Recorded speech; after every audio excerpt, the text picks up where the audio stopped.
Welcome to the Saints, the City of Me, a podcast delivering audio love letters to and from the New Orleans Saints and the City of New Orleans. I'm your host, Dan, and as always, I'm joined by my co-host and good friend, Mike. We are absolutely delighted for this episode to welcome Doug Tatum from the New Orleans Saints onto the podcast. Doug has been with the Saints as Vice President of Digital Media since 2013. Prior to that, he was at the Times-Picayune as an editor from around the year 2000.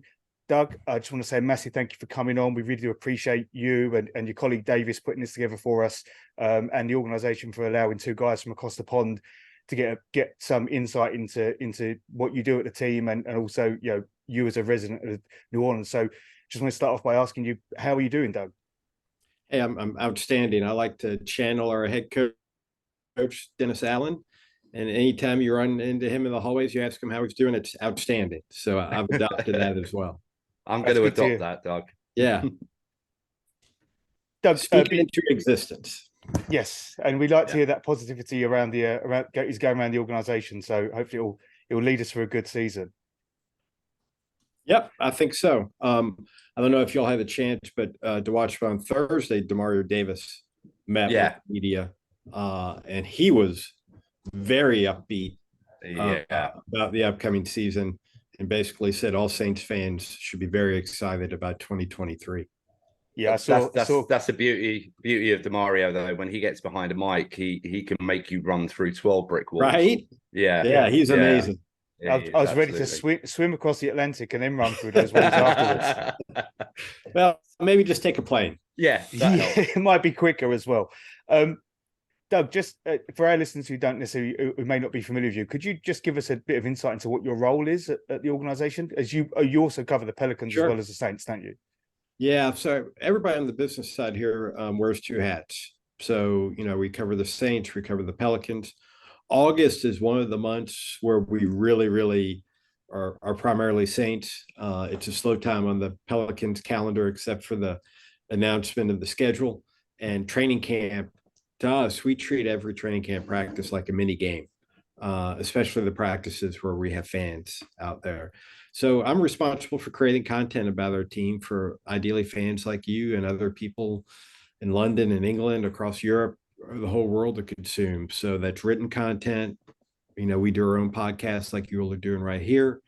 Photo content. I'm a big visual believer. I believe in visual storytelling deeply. And then we have a separate video production team that does a lot of our video work that then appears on our website, our mobile app, or any of our various social media channels. So basically content creation, storytelling about the teams. Yeah. And I was going to say, we've got a friend who came on the podcast at the very beginning when we started doing this. He's from Australia, and he talked to us about when he was in Australia, the only way you could find out a score for an NFL game was to phone a phone number and they would read the score out to him. Or he would Doug, that was many years ago. But or he'd wait months for a subscription to come through and things like that. So I was going to ask you, do you feel like the evolution of digital content has really broadened the market for NFL teams to be able to go international? And we've seen an explosion of international fans for all teams in the league. Do you feel like your role? Yeah, I mean, no doubt. I believe that. Yeah, I mean, I believe we've played 3 games in London, right? 8, 17, and last year I was lucky enough to go on the 2017 trip. I was blown away by the support and the fandom and the knowledge and interest in the game.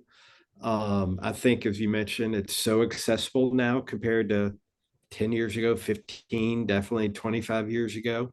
And it's a key part of the NFL's growth strategy. The Saints were just awarded marketing rights to France and Monaco.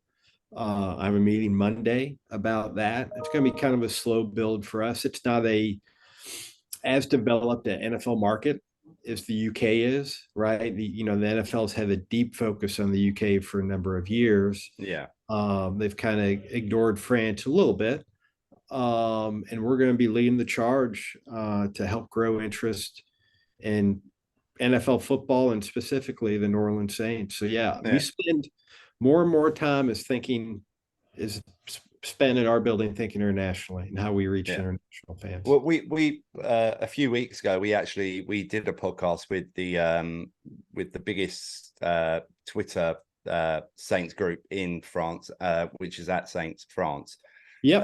And they were hugely excited about the fact that you've got the marketing rights over there, because obviously, as you're saying, it's a market. You know, they were saying to us that obviously basketball in France is huge. American football not so much, but you know, I think they, you know, for them, I think they've got about 3,500-4,000 followers. Dan, is that correct? So Yes, you know, they're doing pretty well, you know, considering it's a market that sort of doesn't really exist as such. Yeah, and we love it because of obviously the connections to the city, right? You know, Yeah. it just makes a lot of sense. Both cities are, you know, Paris and New Orleans, there's similarities there.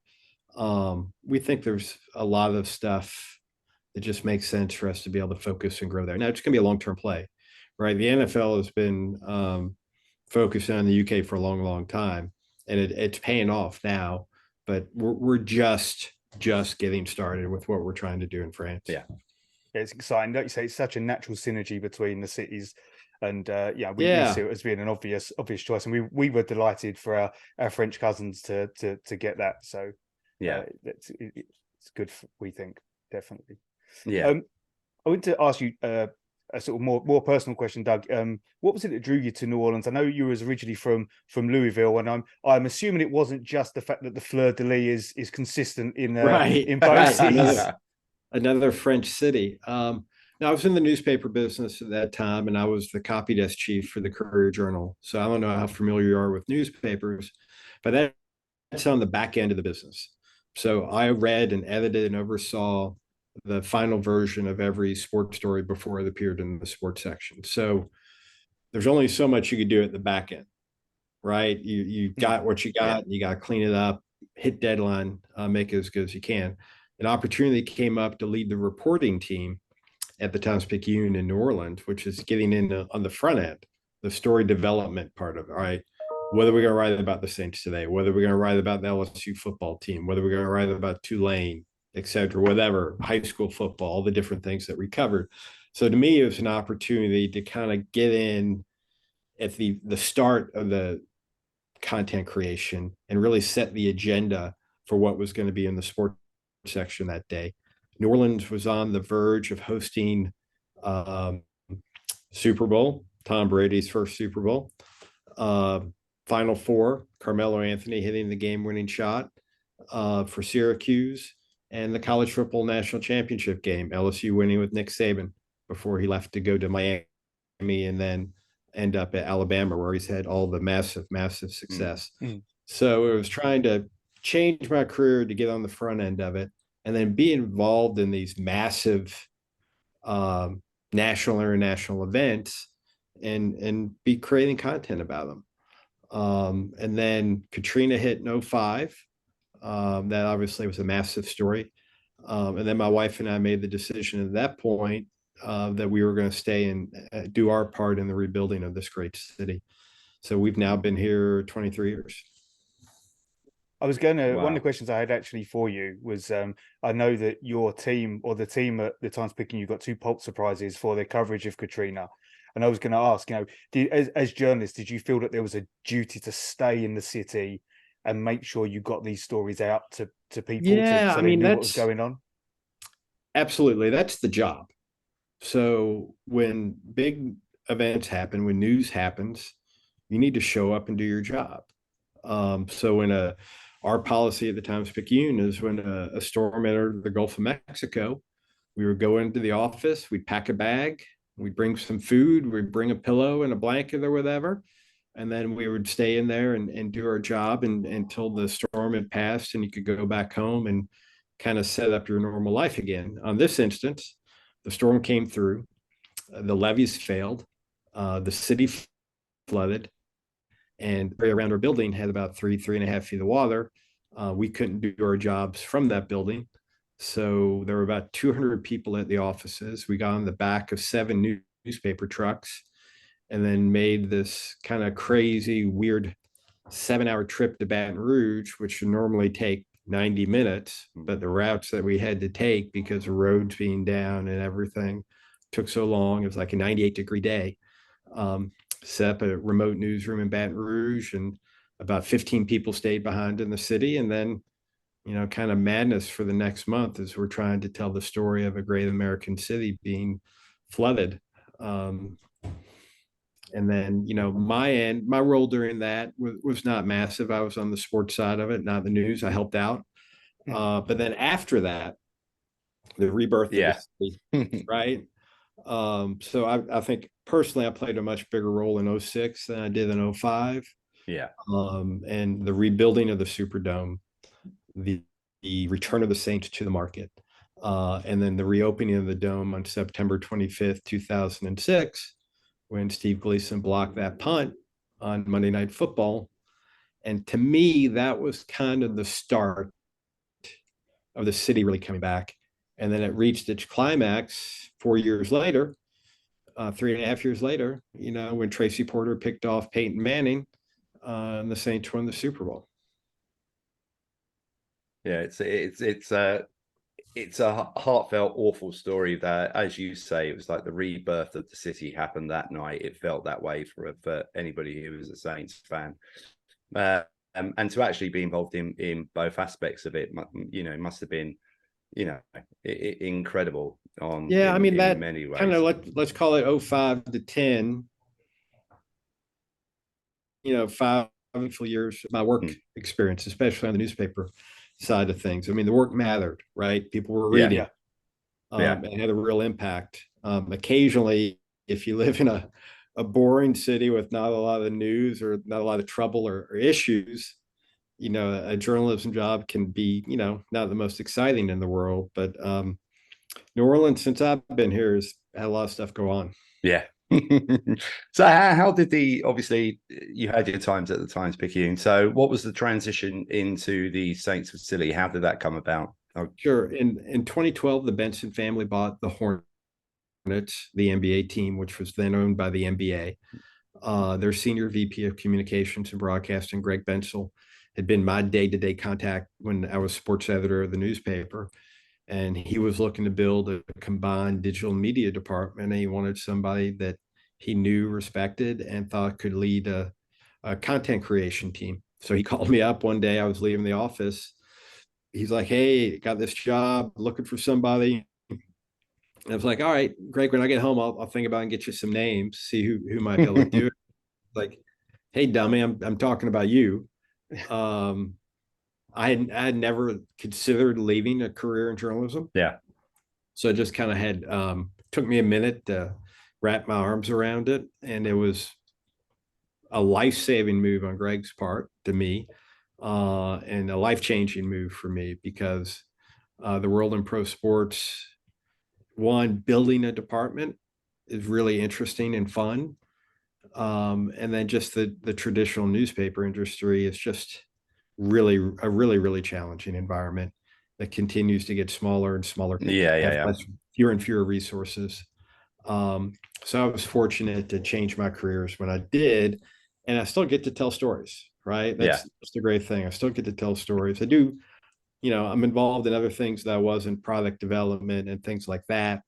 But kind of the core of what I do is what's always been my favorite part of work. Sorry, Dan, Mike. Go on. No, go ahead. No, go on.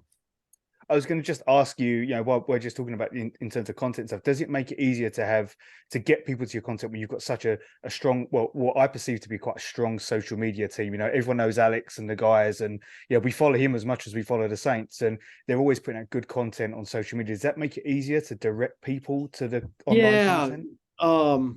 Certainly. I mean, I think the Saints have combined almost 10 million followers on social, something like that. Which is incredible for a which acknowledged as a small market. So we have great reach, and we could reach people on the different platforms when the algorithms work properly for us.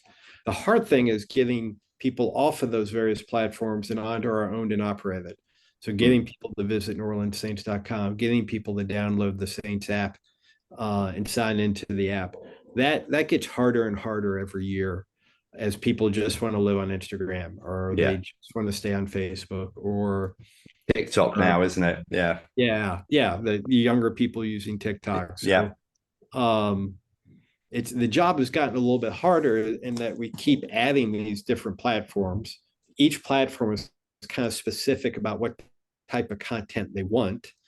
So it's been a real challenge to deliver the right content to the right platform at the right time. So we want to reach all Saints fans from 7 years old to 97 years old. If you love our team, we want you to be seeing the content we're creating about them. And that's made it a little bit challenging. And then the platforms keep changing what they want. Facebook long form video for a while. Now they don't want long form video. Yeah. Who knows what it's going to change next on Twitter /X, You can't, because you can't create one piece of content and spread it across those platforms. You have to actually create different content for each platform, don't you? Because of the way that TikTok, it's got to be a vertical video. It's got to be.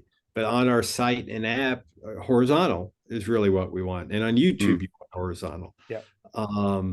Instagram has its little things, and then you got to be careful with music. Obviously, you have your music rights secured. So it's a challenge every day. I mean, we're well positioned because we're in with the team, so we get good access and in general good content. But make sure we're distributing it the right way at the right time to the right platform is something we spend a lot of time working on.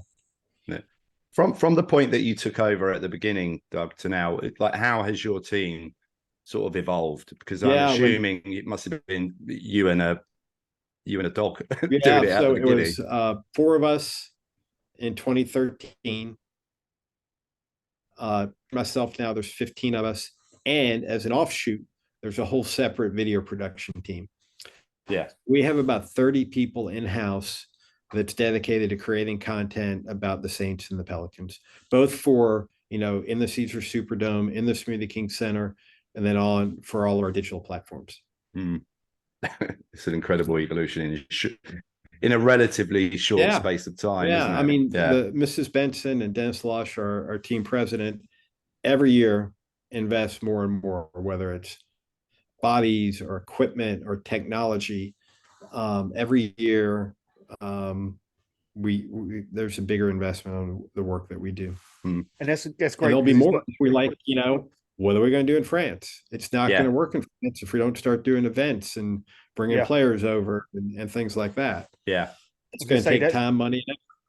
It's not just an investment in the technology. It's actually longer term. It's an investment in the fan base, isn't it? And giving the fans access to what they desire, which is more content from the team and to be able to feel that engagement with the team. So I mean, last year we didn't have our best season, but we started showing locker room speeches after wins.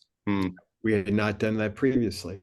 So trying to peel the curtain back a little bit and take fans. Our mantra kind of is take fans where they can't go and tell them what they don't know.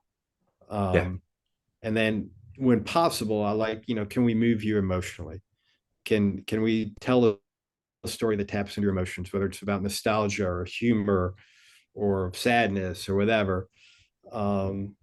That's what we're trying to do here every day. We don't do it every day.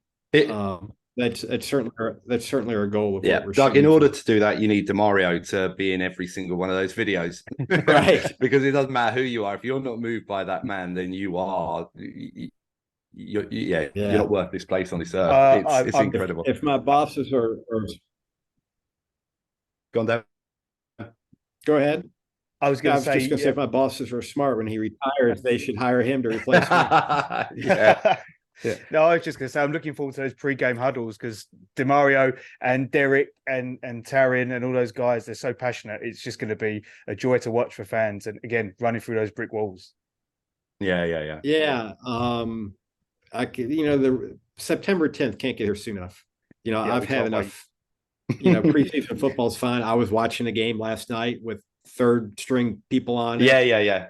I was as well. I have the sickness just like everybody else. But Doug, Doug, it's a little bit easier for you when you're watching a Thursday night preseason game. I was watching it over here, and I think I went to bed at 2:45. So that is a real sickness. Yeah, we are degenerates when it comes to watching watching the Saints, especially preseason. That's the thing over here, Doug. Is like I love a Monday night football game. I love a Thursday night, but actually, all I want to see is the Saints playing at midday, just purely for my health. I think we're scheduled for here in New Orleans time 14 noon game, so that would be 6 p.m. for you all. Yeah, 6 p.m. Yeah, we like those ones a lot.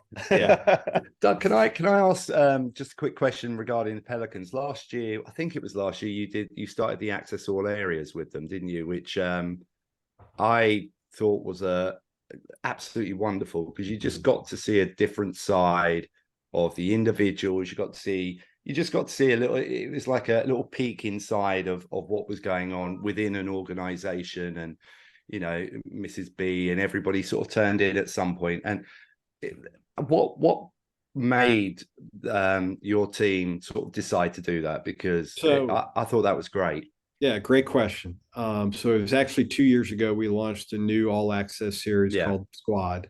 It's headed up by my colleague Shanika Dabney Henderson, who's our vice president of video production. She was hired in 2019 away from the NFL Network to come in and really elevate the quality of our video work that we do, and she's done a fabulous job of that.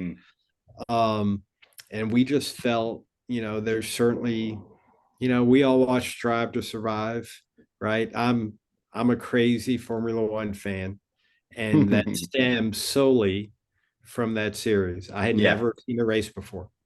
Never seen a race. Yeah. It's incredible the amount of people, even in this country, especially Doug, who have now suddenly become F1 fans due to that. Incredible. There needs to be more competition. I'm tired of Red Bull winning every race by 30 seconds. That's a separate podcast, I guess.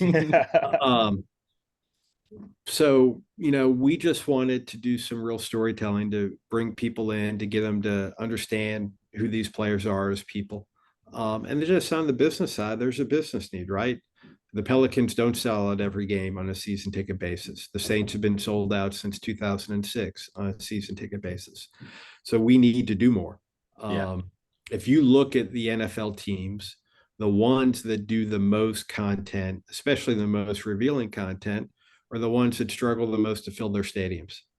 And the ones that have the most success filling their stadiums, don't show as much because, there's not the need. And part of it is making football ops comfortable. Yeah. Right. It's a highly competitive business that we're in. Highly competitive business with real ramifications with wins and losses. And there needs to be a high level of trust factor. And, you've read about people wanting not to be on Hard Knocks and whatnot. And it's just, that's a real thing.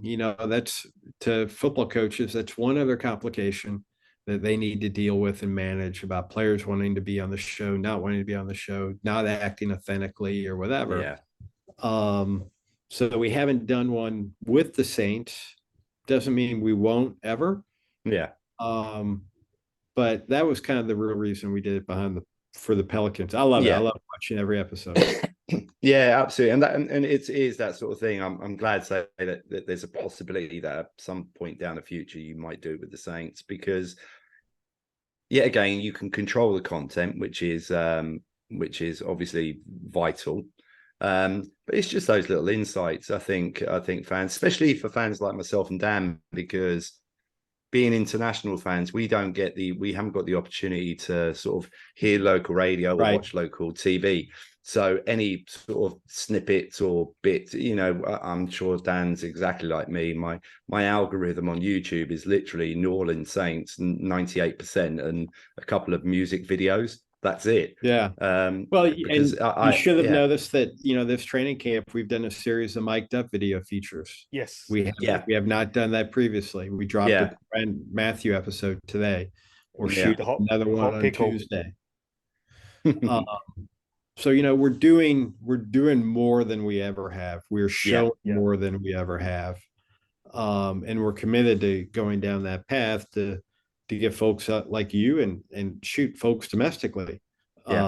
a little more insight and color about the team.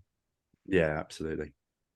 Doug, can I ask you, just moving away from the team, obviously you've been in the city 23 years now. Mhm. What is your favorite thing about New Orleans? Oh, that's a good question. That's a good question. I guess the overall kind of vibe and feeling about it, it's got a spirit to it. Yes. It's not a cookie cutter city. Some cities in America, I don't know how far or extensively you traveled. You could go in one city and then you go to this next city and you can't tell that they're different. Yeah. There's a certain sameness to a lot of the places in America. New Orleans is not that. That I think it's generally referred to as the most European city in America. Yeah. It's old, on a river. It's flawed. Doug, it's old by It's a US deeply flawed standards. place. I said it's old by US standards. Come on. Yeah, that's fair. That's very fair. That's very fair. It's a good point you make, the European piece, because I remember the very first time I walked onto Canal Street, I felt like I could have been in Madrid or somewhere in the south of France, because the trees lining the center of the street and stuff like that. You could really get that feel as you head over to the French Quarter. I say to people, it's magical when you're there. Yeah. And there's parts in the French Quarter that are spectacular. Stay off Bourbon Street. Bourbon Street's no good. Yeah, we know that, Doug. You can see from my grey beard, I'm too old for Bourbon Street. Yeah. But there's other elements of the quarter than if you go down in the Marigny, and if you go down a little bit farther into the Bywater. I was down in the Bywater Tuesday taping a podcast that we do on the Pelicans side. It's beautiful down there. And head over to the lakefront. People forget that we're, have this massive lakefront area that's just spectacular. We have amazing parks. Once you get away from the tourist center of the city, it really opens up and becomes even more special. It's really walkable. Yes. Like, we walk to dinner a lot. I live uptown, which is not too far from Loyola and Tulane universities in Audubon Park. And, we're walking to this place for dinner or walking over here to grab a drink or whatever. So it's not something where you're spending every place you have to drive 25 minutes in your car to get there. No. I think, but like myself and Dan, when we, because we were over, because myself and Dan try and get over as much as we can. We always get over for at least one Saints game a year. But we also recently, we've tried to get over for as many of the festivals and the events that go on in the city. And we were there for Jazz Fest this year. Okay. Yeah, which we absolutely loved, apart from occasionally the pasty white men from England suffering in the heat, which we know is not real New Orleans heat, but we still suffered. But it was right. I mean, myself and Dan, we walked for 45 minutes from where we were staying, down Magazine, down all into those areas. And it is, as you're saying, it's a very, very walkable city. Yeah. Yeah. And Jazz Fest is spectacular for 2 weeks. Just amazing. And then you get away from Jazz Fest and all the other concerts that, that are going on away from that. It's a great period to listen to music for about 2 weeks. Yeah. It was a wonderful experience for us, for sure. And usually I always tell people if they want to visit, October and April are the two best months to come. Yeah. Weather-wise, it's generally the two best times. It's weather-wise, and also you've always got stuff going on at those times, haven't you? As well as in October, the football. Yeah. So what's your? Sorry, so we're coming over for the Bears game this year. So hopefully the temperatures will have dipped by the start of November, and we can be a bit more comfortable. Well, send me a note. We could grab a coffee or a drink or something when you'll come up. That'd be great. Be amazing, Doug. Absolutely amazing. Will, Doug. Just a very quick one on. We were talking about festivals. Which of all of the ones that go on in city is your favorite, Doug? Which one do you? Personally like? Well, so I love Mardi Gras. Oh, we were there last year for that. So we live one block off the main parade route. Oh, wow. So for 2 weeks, almost all the parades in the city go by our home. So we had to make a decision. We're either going to go all in and embrace it, or we were going to have to leave the city when that was going on. So we certainly love Mardi Gras. It's a big football tailgate. I think people think a lot of the times have a different view of what it's like. It's very family focused and friendly. The activities that used to happen in the French Quarter really don't happen. Thank you, Steve Jobs and the iPhone. So it's really kind of like a big tailgate with these amazing parades going by. So that would be number one. And then Jazz Fest is spectacular. I don't get to go as much because it's always the same weekend as the NFL draft. And a lot of times when things go well, the Pelicans are in the NBA playoffs. So it all just depends on my work schedule. I only got out to one day this past year, primarily because of the draft. Yeah, it's funny you say that because obviously with what your job entails, myself and Dan were really happy that Jazz Fest happened when it did, because we got to come over and spend quite a lot of time with some American friends who are Saints fans in the city to watch the draft, which was spectacular for us to get a real sense of what the draft means in America as opposed to over here. It would be great. We're never going to be able to host a draft, or it'd be unrealistic for us because of Jazz Fest. Because we host Super Bowls. The cities that are getting the draft are primarily the ones that don't get Super Bowls.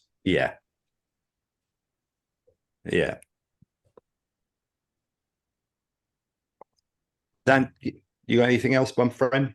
I'm just mindful of. I'm conscious of the time. Doug's time. I've got a few more minutes if you need me. Brilliant. Yeah, that's cool. So one thing I was going to ask Doug is just I listened to an interview you did with just talking around content. I don't know if it's a couple of years ago with online platform. I think it's like Luminate or something they were called. And you talked remember that. Sure. 4 years ago, Dan. 4 years ago. Was it 4 years ago? Oh, yeah. I do my research. I just don't check. So do I. I was, and it was really interesting hearing you talk about, how you look at what other teams are doing, and if there's something good going on somewhere else, you might think, well, that's a good idea. We can adopt. So it's sort of like a twofold question. Do you ever look beyond the American market to see what sports franchise or sports teams are doing in terms of content? Because in the Premier League has some good content that they put out. The Premier League, and in general, the European soccer leagues and teams, football teams, are amazing with their content plans. They have worldwide operations. I think this number is correct. I could be wrong. It might be a little dated. I believe Arsenal has 200 people on their content team. Wow. Yeah, we have 30. I'm an Arsenal fan. It's I think, and Dan's a Tottenham fan. So it's unusual because we're rivals in England. It's unusual that we're friends. But that is a point, because the Arsenal content that they put out is world class. But you've hit the nail on the head. It's because of the amount of people they've got in that department to put that content out. And if I was in China, it's going to be in Mandarin. If I was in Brazil, it's going to be in Portuguese. If they customize. They have an American team. They have their core British team, but they understand. And this is what the NFL would love to be: is have that true worldwide following. Our sport's not played worldwide, and that's what the hurdle we have to overcome. They're the restrictions, aren't they? Yeah, absolutely. Yeah, I mean, if you don't play the game, it's hard for you to watch the game and understand it. So we need to get more people playing the game. But I personally, I have a colleague who I used to work with, is on the leadership team with Stan Kroenke. So I pay close attention to Arsenal. Because of that. But Man City, Real Madrid, Barca, we've been spending some time looking at Paris Saint-Germain. Obviously, as we're going into France, is there a possible connection we can have there? Them. So certainly they do, I think, a world-class job with their content and their strategy. But we definitely pay attention to them. And, I've started in the last 5 years to watch Premier League games. I used to be just a World Cup guy, every 4 years, tune in to see what's going on. I love the All or Nothing series on Amazon. That they're doing. That's first class stuff. I know who Pep is now. I didn't know who that guy was a few years ago. I wish you didn't know who Pep was. So. But we certainly try to study other leagues and other teams. And and other media companies. I follow The Economist just to see their approach that they take with their content and their social and how they do things. Because, I feel like I'm leading our media division, so we want to reach people with our content, just like the New York Times does, or the Economist does, or the Washington Post does. So we're always searching for a good idea that we could steal or borrow. Yeah.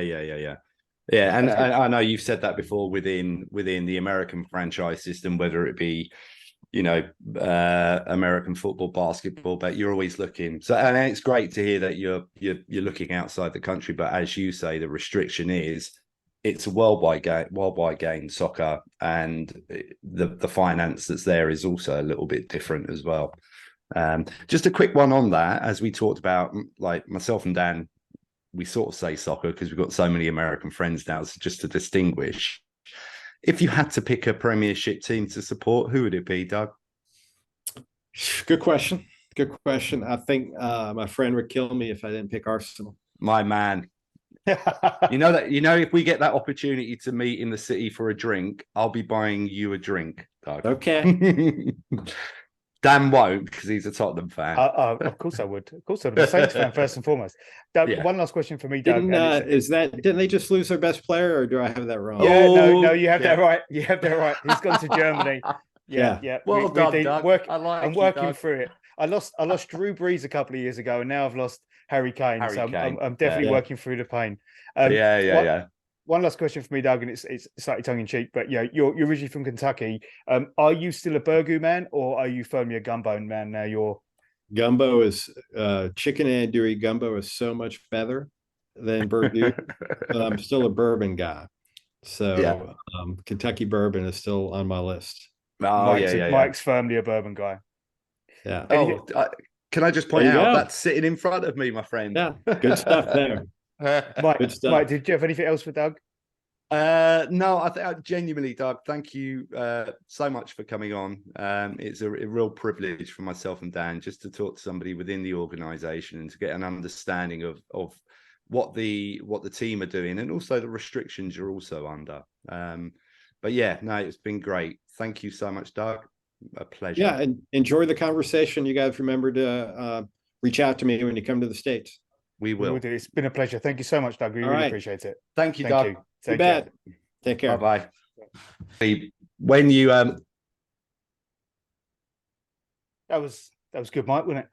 Really enjoyed that. That was really good. Really enjoyed that. Just want to once again just thank Doug for taking the time out of his day to talk to us, and he's obviously very, very busy this time of year, and obviously also Davis, who works at the Saints as well, who put us in contact with Doug and helped arrange all the times. It was quite tough getting diaries lined up, because obviously you and I have both been on holiday recently. Yeah. So and Davis was coming back to me and saying, "What about these dates?" And I was like, "I can't do that." And I almost thought I was going to lose it at one point, because I was really conscious, but came through this week, and I can't.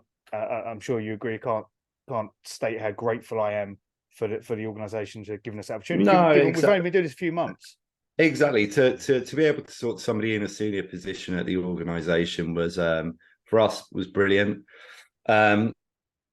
As fanboys of the Saints, the fact that he was probably in the facility somewhere, is like, oh, but that's we're fans. There's that bit in my head where I'm talking to him and I'm just thinking, he's at work. He's in the facility somewhere. Yeah. He just talked about walking past Dennis Allen in the morning. So I'm just like, the fanboy came in. I think I held it together. But what a nice guy. What I think we both did. Yeah. And one of the great things, apart from the insight into the actual sort of digital side and the social media, PR, all that sort of thing, is the fact that he's an Arsenal fan now, Dan. Thank you. Thanks. Cheers. I remember well. Cheers, Doug. I'm going to put it out there again. Thanks, mate. I appreciate you, and I cannot wait to buy you a drink in November. You've expanded the fan base by one. There'll still be empty seats. There'll still be empty seats at the Emirates, but no empty seats. Anyway, we're going to swiftly move on from football, aren't we? Yes. Yeah, Yeah. yeah. So, I mean, just to anyone listening, if you enjoyed that, I hope you did. I hope it gave you a good insight into, some of the things that go on in the background at the Saints, because ultimately Doug is and his team are the guys who get us that content for us to stay engaged with the team. So it's really interesting for us, and that was a big reason why we was jumped on the chance to interview with Doug, just to get an insight into that, and not just the Saints, the Pelicans as well, because obviously I know a lot of our listeners, certainly in the UK, who are Saints fans, have adopted the Pelicans as their basketball team. I mean, if you like that, we do have a couple of other similar people lined up from New Orleans. So we're friend of the show, Ross Jackson, has spoke to us about coming on and have a conversation with us. We reached out recently to Maddie Hudak. She was happy to come on in the future and have a conversation. I think just give you that bit more insight into people who are on the ground in New Orleans, who live there, can talk, really lucidly about the team, but also give us insights into their experience. If you follow Maddie, you'll see that her life is between covering Tulane, the Saints, and battling the humidity and the heat in New Orleans. If you've got her on Instagram, it's like she's at training camp, and then she's like, it's a constant battle. It is a battle, and I feel for her, because I think the humidity on my beard is too much, let alone my bald head. I think it was last year. Was it? She was getting real sort of direction. Was it from Kat, who was giving us some real direction about how to survive the humidity and heat? But also the great thing about when we eventually get to speak to those two is that they also there's a real human side to the pair of them. Yes, we've heard podcasts where both of them, they have one together, which is a must listen for anybody who has affiliation with the Saints, where they were on a podcast together, Maddie's podcast, and that was a fantastic episode. But we know there's backstory with both of them, and I know that they're quite open to talking about it, because that talking about it helps people. I was going to say that podcast is called Before the Whistle. With Maddie Hudak, so you can catch that on Spotify and listen to Maddie's podcast. She's had some really, really good episodes, really enjoyable. And Ross, like, with the constant daily content, is just I am an everydayer. Anybody who's listened to this podcast knows he's my favorite man in the world. So he's a godsend now that I'm back commuting into the city again 3 times a week, because I know when I get up, Ross is there for me for my commute. So every day, first part of his day. I'm just pleased to hear that it's when you get up and not when you're going to bed.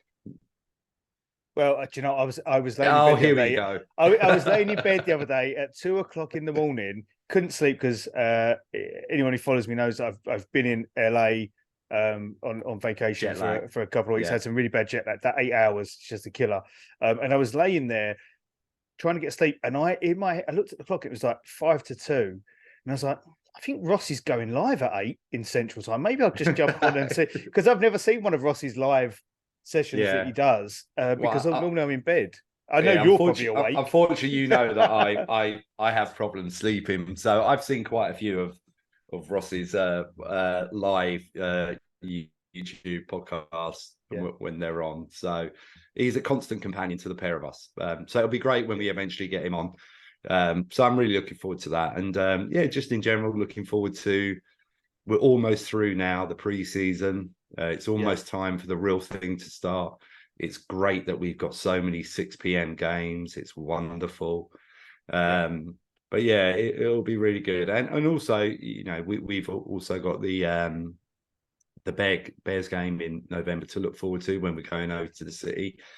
It'll be great because obviously we've got quite a few chaps from the UK who are going to be joining us over there as well. Shout out to Charles Dunn, the Scottish shooter. I know he's got a significant amount of followers. He will be in the city. Yeah. You track him down. iPhone Bandit. If anybody wants to know what that's about, you have to join a Discord. And it's Saints Block Party Discord. Join that and you'll find out what that truly means. And it is a remarkable story. One for the ages, that one is. But it'll be great because Charles, that'll be his first time in the city. He's a young lad, so he'll be taking advantage of all of the, as you should, all the first time tourist spots that you do. If he wants to hit Bourbon Street 4 or 5 times during his visit, I'll be there once. I ain't. Yeah, I'm putting it out there. This Yeah. beard is indicates just how old I am. Yeah. I can't Whereas, do that burden. as Doug said, I think once you've seen it, you're all right. If once you get to an age, you're all right. Shout out to our guy who that in the UK, Steve. I think he's coming over as well. Yeah. Some friends. I think our guy Dan Hunt, he was looking at the possibility of coming over for the game as well.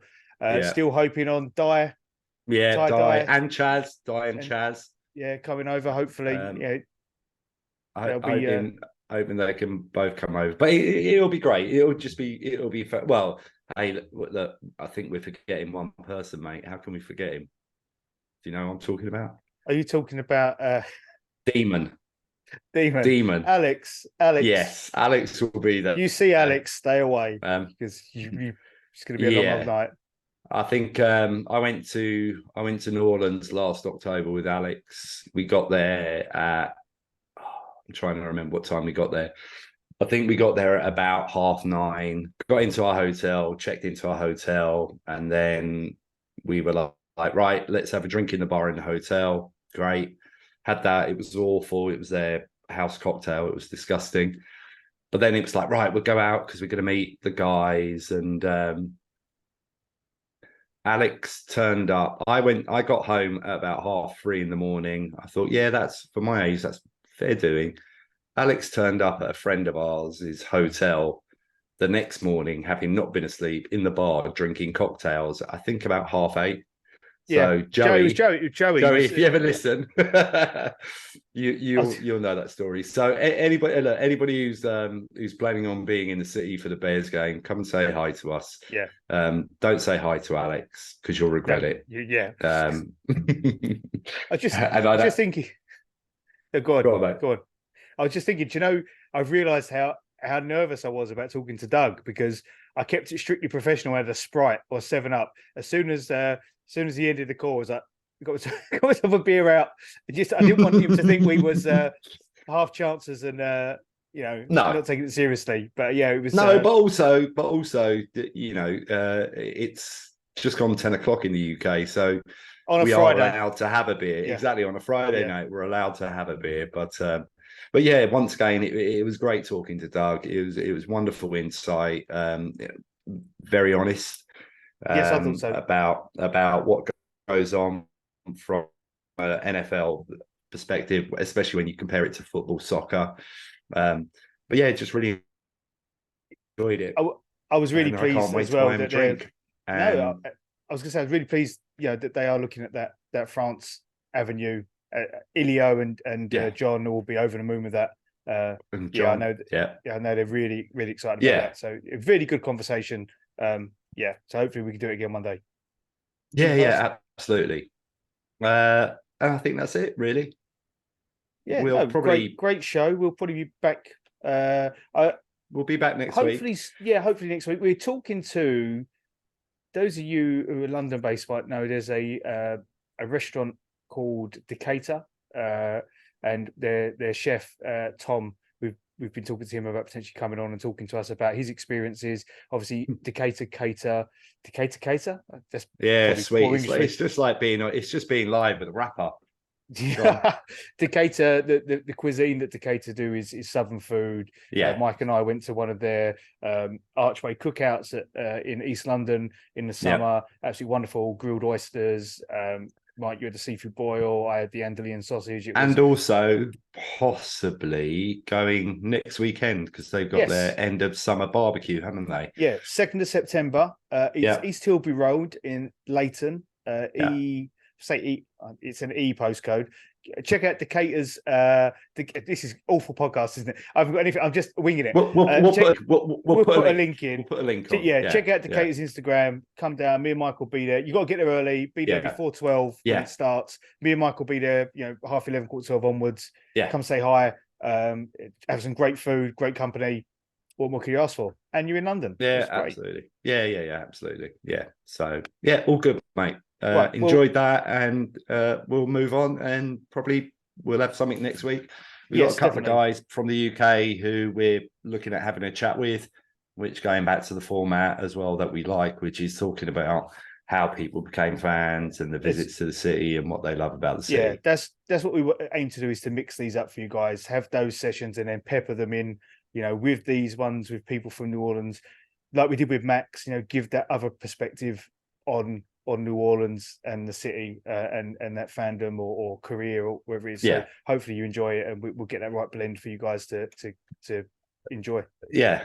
The other thing I would say is that me and Dan obviously know who sort of listens to them and where they're listening from. So we've got people who are listening to this podcast from all around the world. And what we would like is, if you're listening to the podcast and you're a Saints fan, and if you've been in touch with us for chat, especially if you're not from the UK, because part of the whole thing about this podcast is talking to international fans. So if you listen to this podcast and you're a fan and you live in Australia, South Africa, the Philippines, wherever it is, Brazil, get in touch. We'd love to get you on the pod and chat about how you became a fan of the Saints. Was it the Saints or the city? That was sweet. We should end it there, mate. We should end it there. say it again. No, I'm joking. Are you a fan of the Saints or the city?